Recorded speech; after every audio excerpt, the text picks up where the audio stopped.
Buenos días, Carlos. Muchísimas gracias por atender Expreso. Es la segunda elección seguida que el correísmo, antes por UNES, ahora por la Revolución Ciudadana, que pierden el balotaje. Yo le quería preguntar, ¿a qué apuntó Noboa en esta segunda vuelta y en toda la elección? ¿Y qué fue aquello que tal vez la Revolución Ciudadana no hizo y que permitió el triunfo de Noboa? A ver, Daniel Noboa, si bien no fue un buen candidato, no es que compartió unas propuestas profundas, no estableció una hoja de ruta como plan de urgencia o como plan de desarrollo a futuro para resolver los problemas estructurales. Más allá que él pueda decir que tiene un proyecto político, creo que el equipo de campaña de Daniel Noboa supo leer exactamente lo que la mayoría del pueblo ecuatoriano quiere y desea. Y lo que la mayoría del pueblo ecuatoriano quiere y desea, por más que la diferencia no sea tan grande, es que quiere salir de la política tradicional, que está cansado de la bronca, de la pelea, está cansado de la forma tradicional de hacer política. He escuchado a algunos analistas que critican a Daniel Noboa por la edad. La edad es lo de menos. En política, lo que hay que tener es sintonía con las necesidades de las personas. Hoy las personas están viviendo, la mayoría, todos los ecuatorianos estamos viviendo, sin importar que sean de derecha o de izquierda. Estamos viendo una crisis de seguridad, una crisis económica, una crisis de trabajo, una crisis de educación y una crisis de salud pública. Están matando a los de la derecha y a los de la izquierda. No tienen trabajo, los de la derecha ni los de la izquierda. Entonces, en este momento hoy, la ciudadanía quiere paz y soluciones, quiere tranquilidad y soluciones. Y creo que Daniel Noboa entendió que en muchos casos su silencio convencía más que sus palabras. Y eso lo lleva a ganar, yo creo. En la segunda vuelta, porque él fue una sorpresa, en la primera vuelta nadie apuntaba a Daniel Noboa. En la segunda vuelta, él comienza a hacer presencia, todas las cámaras y todos los micrófonos encima de él, y él comienza a equivocarse cayendo en la política tradicional. Pero enseguida lo corrigieron o corrigió. Y eso es lo que le vale ganar las elecciones. Leí analistas que decían de que tal vez la Revolución Ciudadana se enfocó mucho en hacer campaña para sus seguidores, ¿no? En vez de ponerse a buscar en nichos donde no habían logrado el voto en elecciones anteriores. ¿Usted coincide con esas opiniones? A ver, las estrategias de campaña de cada uno son estrategias de campaña de cada uno. Pero tú no puedes pensar en una campaña electoral que solo le puedes hablar a un sector del electorado, por más voto duro que sea. Porque tú tienes públicos, llamemos así, de diferentes regiones, de diferentes culturas, grupos de diferentes edades, y tenemos que entender el día de hoy es que hay un nuevo elector y hay una nueva ciudadanía. Entre los 16 y 35 años son más de 4 millones de ciudadanos electores. Entonces, tú tienes que hablarles a todos los electores. Por eso que el discurso en la política no puede ser ni monotemático y ni puede ser solo dirigido a un gran sector. El voto duro es importante, pero si sabes que vas a pasar al balotaje, tú tienes que haber preparado ese acercamiento y ese acceso a ese elector desde la primera vuelta, porque el espacio de la segunda vuelta es muy corto. Entonces, si además generas un cambio radical en el discurso, evidentemente tampoco va a sonar tan creíble. Entonces, ¿de dónde vienen los votos indecisos o lo que se llama también voto blando? Vienen de aquellos que no han tomado decisiones. Si tú sabías que en la primera vuelta había un alto grado de indecisión y sabías que había un voto blando por ser un proceso electoral atípico por muerte cruzada, elecciones anticipadas, tenías también que hablarle a ese voto indeciso. Pero si ese voto indeciso y ese voto blando solamente te escucha en un discurso que no te interesa, Entonces, sencillamente va a haber una volatilidad. Y en el momento que definió o el momento que decidió, prefirió la tranquilidad. Usted ya ha adelantado hace varios meses que está preparando su candidatura a la presidencia para el 2025. ¿Está claro o yo me pongo en este escenario, va a tomar el mismo modelo que ha tomado, hablando netamente en la campaña, de Daniel Noboa, de no inmiscuirse ni dentro del correísmo ni en el anticorreísmo? O sea, va a tratar de imitar eso, no caer en ese clivaje justamente. Yo desde el año 2019, cuando comienzo mi caminar en la política ecuatoriana, yo convoqué y convoco y sigo convocando a un gran frente o a una concertación, porque yo no pertenezco a la política tradicional. Yo no voy a imitar a nadie. Yo tengo que ser yo mismo. Mi identidad, mi perfil de persona, de profesional, de ser humano, no me da para crear estos clivajes. La crisis del Ecuador, Andrés, es muy grande. Nos están matando en la calle.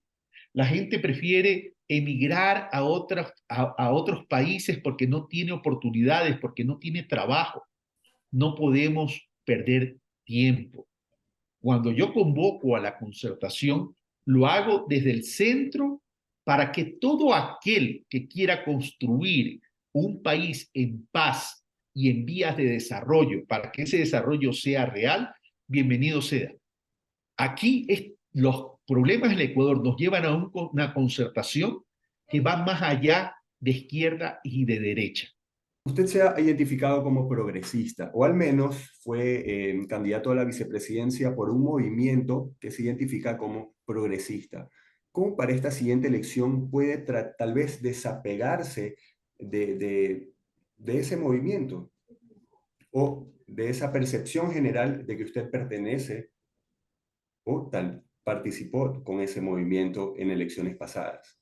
A ver, yo participé en las elecciones del 2021 como candidato a la vicepresidencia de la República y eso no lo voy a negar.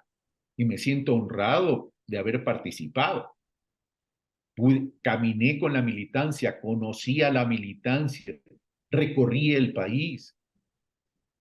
Muchos de ellos son hoy mis amigos, de esa militancia, de ese pueblo, tanto en la costa como en la sierra, ¿verdad? En las diferentes regiones del país.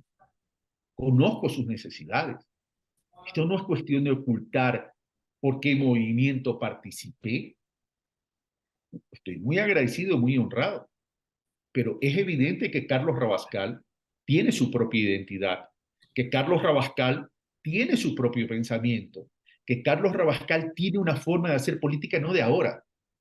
El Ecuador entero conoció mi forma de hacer política en la campaña del 2021, ya sea por los recorridos, ya sea por los contactos, las conversaciones con el pueblo, las organizaciones sociales, ya sea con los gremios, ya sea con los líderes de opinión, ya sea en las distintas entrevistas.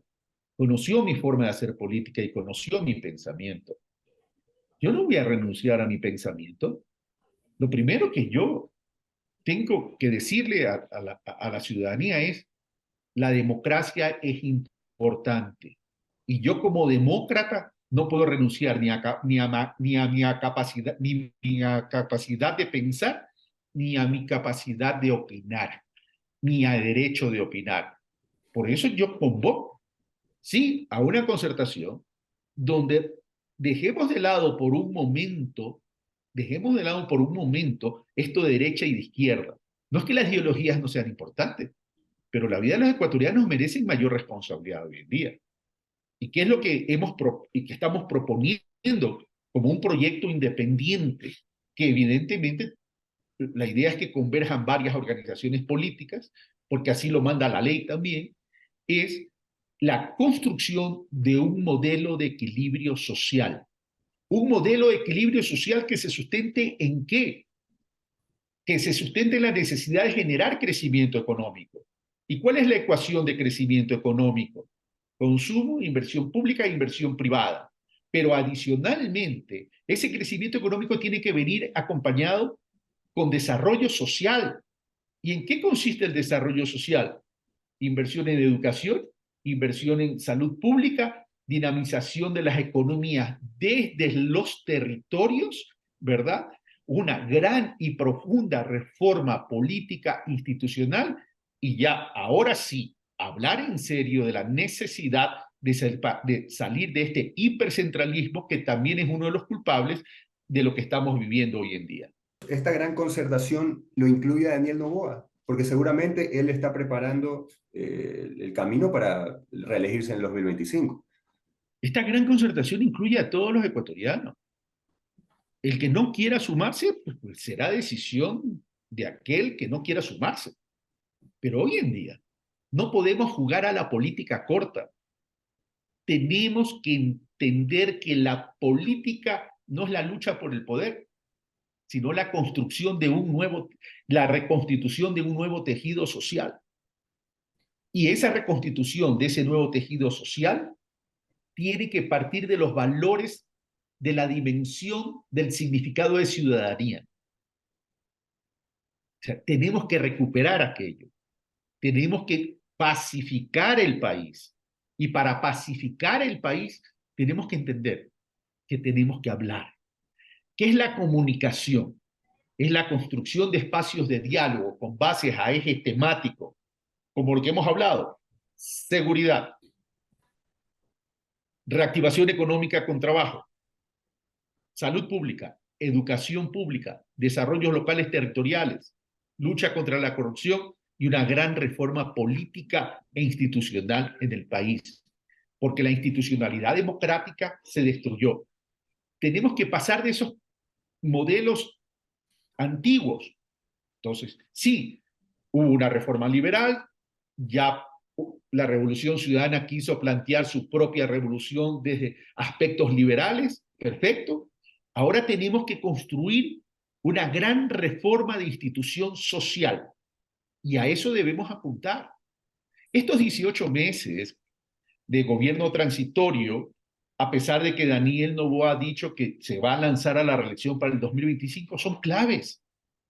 Y hay que apoyar esa concertación, porque el eje principal es la pacificación del país, tanto en seguridad ciudadana, tanto en la reconstitución del tejido social. Si no se hace eso en estos 18 meses, se habrá perdido el tiempo. ¿Qué organizaciones ha tenido acercamientos? Es muy temprano para poderlo decir, Andrés. Me disculpa, pero eso en su momento. ¿Cuál es el futuro que le espera al país en estos próximos 18 meses? Si usted me lo pregunta en este momento, tengo que responderle que es incierto, porque todavía Daniel Noboa no se posiciona. Todavía no sabemos el equipo de gobierno que va a tener Daniel Noboa, pero tendrá que ser un gobierno que tienda puentes, pero también tiene barreras. Ahora, Daniel Noboa tendrá que entender que la verdadera gobernabilidad no es en la mayoría de la Asamblea. La verdadera gobernabilidad es en las calles. ¿Y qué me refiero en las calles? Es atender a los estómagos hambrientos que hay en el país en este momento. ¿Y cuáles son las barreras que va a tener? Y por eso le digo que va a ser incierto. ¿Qué país se va a encontrar en la realidad? Es decir, ¿cuál es la situación del Estado hoy por hoy? En primer lugar, tendrá que identificar fuentes de financiamiento. ¿Cuáles van a ser sus fuentes de financiamiento? ¿La Reserva va a poder acceder? Para eso necesita la reforma legal y para eso necesita ir a la Asamblea. Todavía no se sabe cuál va a ser la correlación de fuerzas en la Asamblea Nacional. Por otro lado, cuando digo identificar fuentes de financiamiento, el país está muy endeudado. Ya no puede acceder a deuda. O sea, y si va a acceder a deuda cara. Entonces, dentro de la geopolítica económica, ¿a quién va a recurrir? ¿Al Fondo Monetario Internacional? ¿Va a recurrir a China, como hizo Guillermo Lasso luego de hacer tantas críticas a China, donde hoy tenemos una China que no es la China de hace muchos años, es una China de crecimiento? Hay unas guerras en el mundo donde van a incidir en la inflación de Estados Unidos y nos va a complicar también a nosotros. Entonces, hay un gran signo de interrogación, pero lo que Daniel sí tiene que hacer es hablar de forma transparente, no dejarse presionar por determinados actores para seguir con este clivaje correísmo-anticorreísmo y entender, perdón, y comprender que la inversión social es fundamental. Porque si entra en esa política de austeridad ortodoxa, entonces sencillamente la crisis se incrementará.